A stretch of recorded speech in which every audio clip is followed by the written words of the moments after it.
All right, what up? Whoa, that's a bit close. What up, people? It's your boy Chid from Guna Eagle Eye. Ignore the rubbish hair. I'm sorry. Um, and what you're through to Guna Eagle Eye. Through to Eagle Eye. Excuse me, I've lost my pattern. I've had a nap.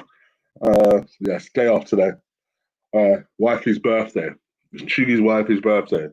So you know how we're celebrating it? Me and her decided to have a nap. So, literally, I ain't long woken up from it. But big up to you guys. I hope you're well. Please do stick a like on this video. Hit that subscribe button if you haven't already. And let's get this cracking. Let's go with Lee's story today. Now, this was something which has developed throughout the day. Initially, and I saw Lee's initial transfer rumor because, funny enough, he put it in our group that he'd found out that essentially Aubameyang had been rejecting Arsenal's deals, and seemingly Aubameyang's agent has got hold of that and was like, no, son, we ain't been rejecting anything. We've not been offered anything, and that is basically where we stand. That Arsenal, as things stand, have not offered Pierre-Emerick Aubameyang, the man that they decided to name captain this season. They've not offered him a new contract.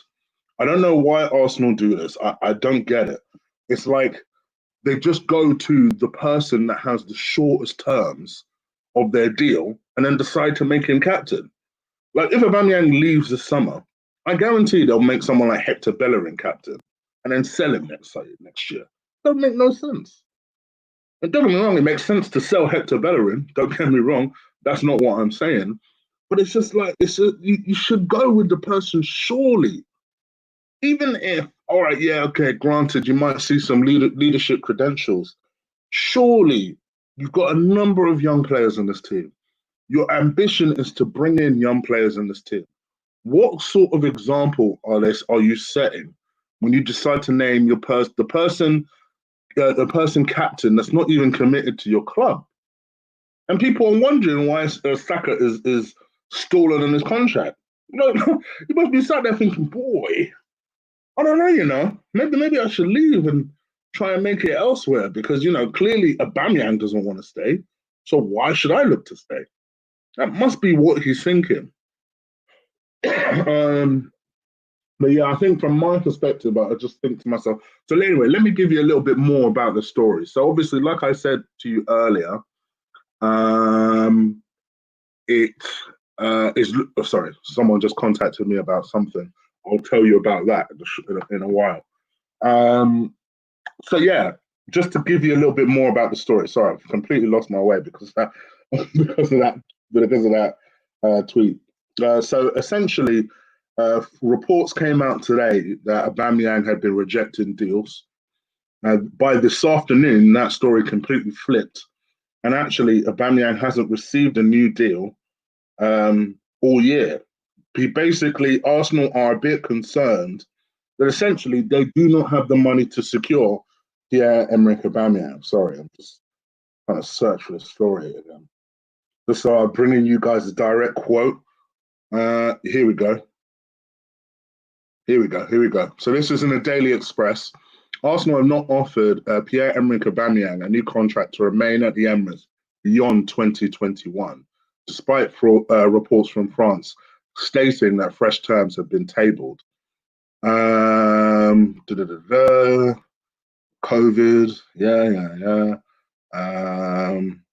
here we go. French football expert Julien Laurens, I think everyone knows who he is, tweeted, Arsenal have not offered Pierre-Emerick Aubameyang a new deal. Now, he obviously works for ESPN, and this is what he's confirming. Now, obviously, this is contrary to reports that we heard this morning that he'd actually been rejecting deals that were offered to him. Now, I must admit, I can believe he's not been offered anything because if you remember, RVP warned us this. He warned us this, what was it? A couple of months ago, start of the year, end of last year, I can't even remember, that he wasn't ever offered a contract. Now, I think in RVP's case, I think there's some twisting there. I think he clearly made his intentions felt, so Arsenal didn't bother offering him a contract. Whereas in this particular instance, Julian actually goes on to say that, he's not indicated one way or another if he wants to stay at the club, but Arsenal have not offered him the contract. But their plan is to reevaluate where they are, in terms of their financial situation, obviously in light of the COVID stuff, whether they finish in Champions League places, that sort of thing, before they decide whether to offer Pierre-Emerick Aubameyang a new deal, which is the most nuts way of doing business. And by the way, is the exact opposite way.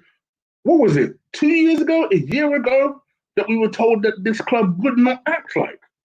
Wasn't it a year ago that Vinay, or Asian Ivan, as most people call him, specifically, in fact, explicitly said that anyone that goes into the last 2 years of their deal will, if they've not agreed a deal, then we're going to look to sell them.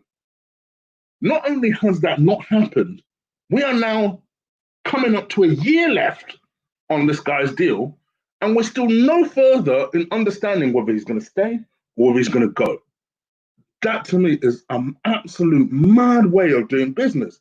And it's the only, why is it Arsenal are the only team that find themselves in this type of spot? It don't make no sense. Arsenal are always the only team that find themselves in this sort of ridiculous spot where it's like they catch themselves off guard. It's like they catch themselves off guard. They table. It's like somebody who puts a reminder for themselves and then completely forgets the alarm is on. Like, oh, we must remember to talk to Aubameyang about that new deal 6 months later. Wait a minute, Aubameyang hasn't agreed a new deal, and it's a year left. Unbelievable. And then even if you said to yourself, okay, cool, this guy is someone who we're going to be brave about, and we're going to make a decision to sell at the end of this season. That we don't necessarily want to alert the fans or worry the fans. That we just feel that this guy is going to turn 31. We're going to make a call. It's going to be a brave call, but we need to get our finances under control. He's on 200K a week.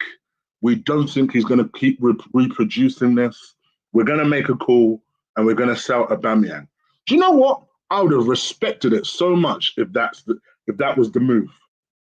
But do you know how I know that wasn't the move? Because you named this guy the captain.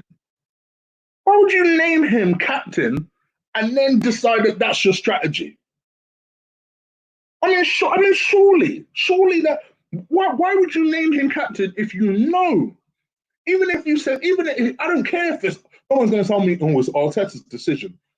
Do you mean to tell me that these lot wouldn't have had some kind of input to say, listen, Mikel, or Emre at the time as it was last year, or Mikel, because you brought the man in, bruh, we're not. I don't care how well Aubameyang's doing. Don't name him captain because he's not going to be part of our future. It ain't going to be a good look. We want to create stability and long term. And this is all the crap, all the vision that we were sold at the very start of the season. We want to create this feeling of long-term vision and stability in our club. And the last thing we need to do is name a man that we intend to sell at the end of the year. So it doesn't make any sense. It does not make sense.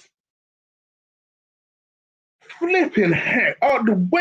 This is what I'm trying to say. See, for me, I have problems with Stan. It ain't the same problems that you lot have with Stan. It's not that the man won't spend money. It's that the man keeps employing idiots in these positions. And somebody's going to say, tell me, oh, well, he didn't technically employ Ivan. I don't give a damn. He don't sort that situation out quicker.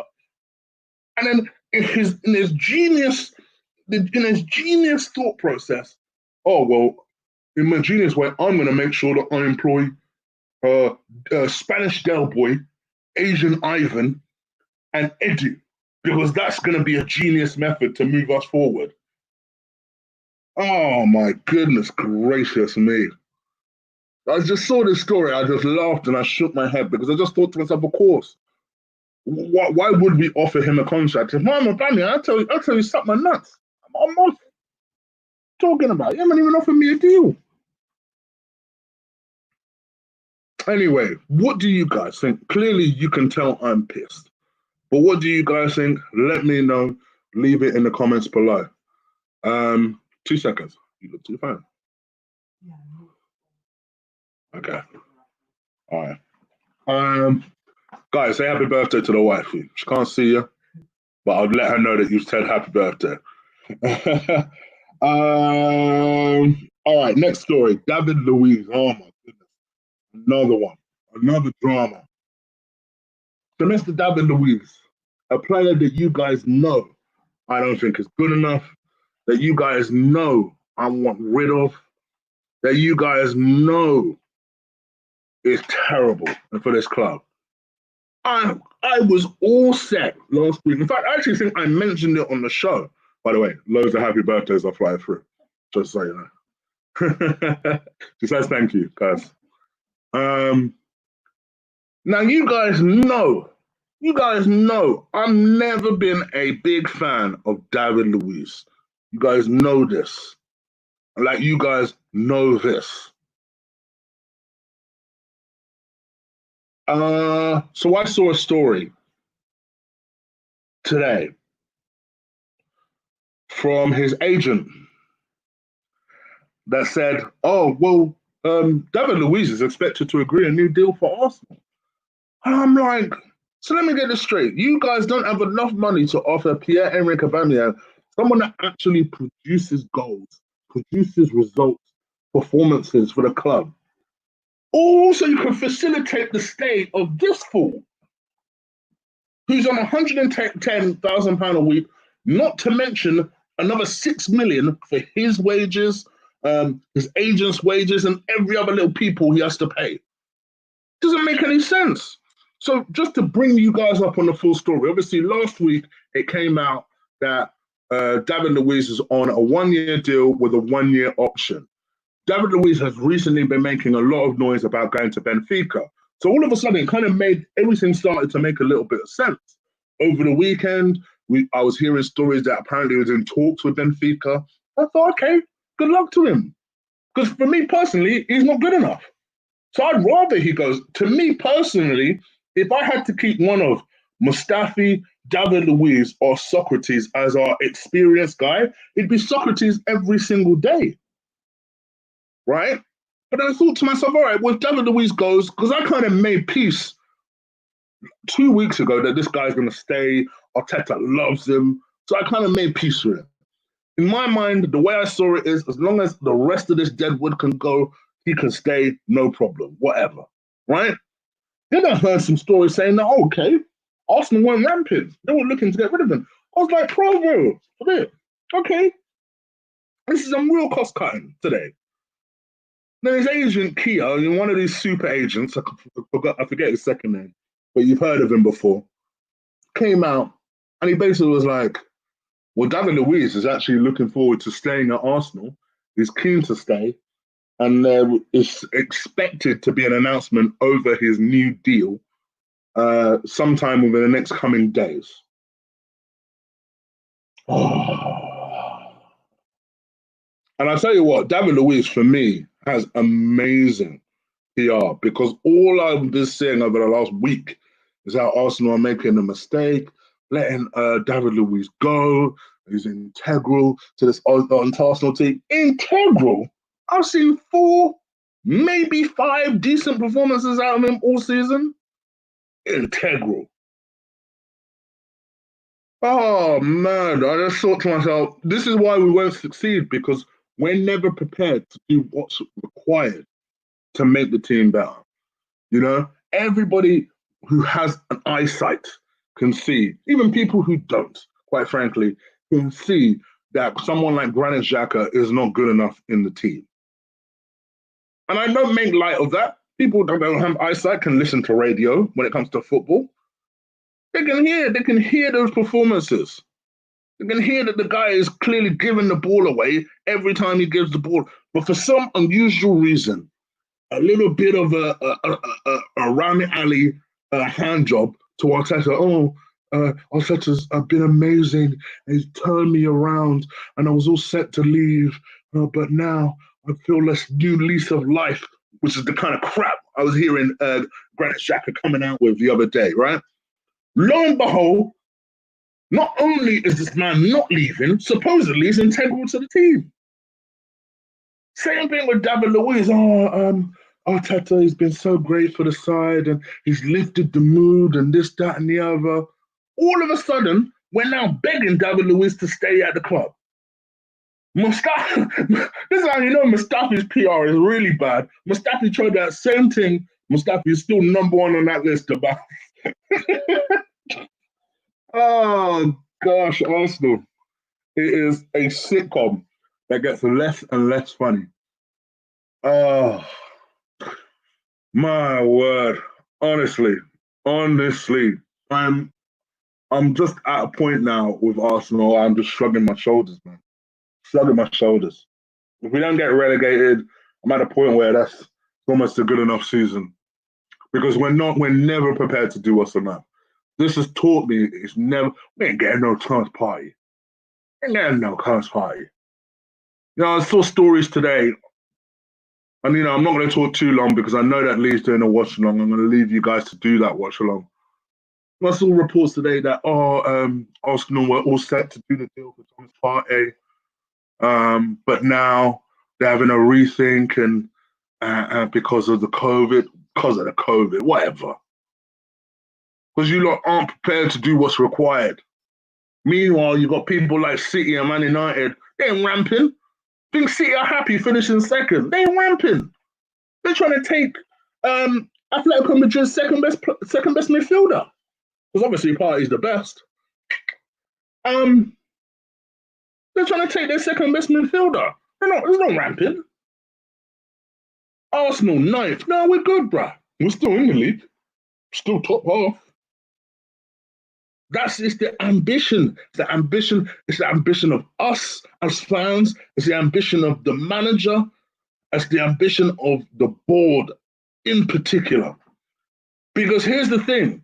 I can blame all those facets. I can blame us as fans, giving Mikel an okay because we're ninth. I can blame Mikel himself, saying that he's a novice manager and he needs to start making decisions. But ultimately, at the end of the day, just like with most things in life, these things start from the top. And I'm looking towards a Stan. I'm looking towards a Josh. I'm looking towards a Raul. Like, bruh, what are you lot doing? What are you lot doing?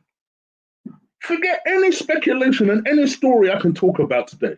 I'm not in the mood, so I'm not going to start breaking down the story. Tomorrow, I'll start properly breaking down some of the transfer rumors that I put up on the community post, right? But I was so annoyed seeing these two stories. I just think to myself, bro, forget any story. We've been linked to 10 million players, as people love to tell me every single day. Just answer me one thing. You promised us last year that the running of this club will be better.